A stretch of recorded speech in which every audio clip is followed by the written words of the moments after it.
আমার মনে হয় গ্র্যান্ড ওপেনিং এ চেতনার কথা না বললেই ভালো।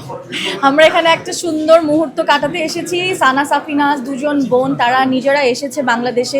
এখন থেকে 30 বছর আগে বা 20 বছর আগেও আমরা কখনো চিন্তা করি নাই যে পাকিস্তানের মতন এত বড় ব্র্যান্ড বাংলাদেশে এত সুন্দর একটা শপিং মলে তাদের এত বড় ফ্ল্যাগশিপ স্টোর দিবে।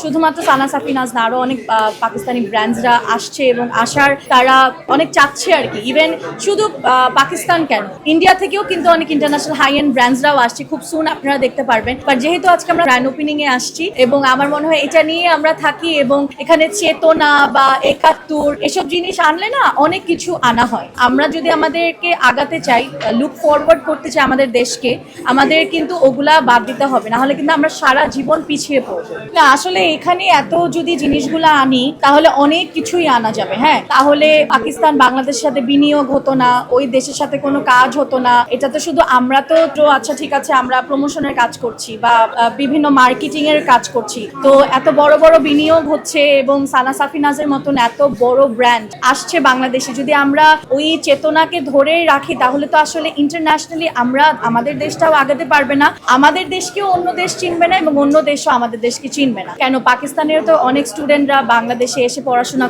করছে কিন্তু তাহলে যদি ওনারা চিন্তা করতো যে এরকম যুদ্ধ হয়েছে আমরা এই দেশে যাব না, এই ব্যারিয়ার থাকলে কিন্তু আসলে হবে না। যুদ্ধ তো যুগের পর যুগ বিভিন্ন দেশে হয়েছে, কিন্তু তাদের মানুষরাও তো সেই দেশে যাচ্ছে, পড়াশোনা করছে, শপিং এর জন্য যাচ্ছে। তো আসলে ওই জিনিসটা আসলে এটার সাথে যায় না এবং আমরা এটাতে না টানলে বেটার হয়।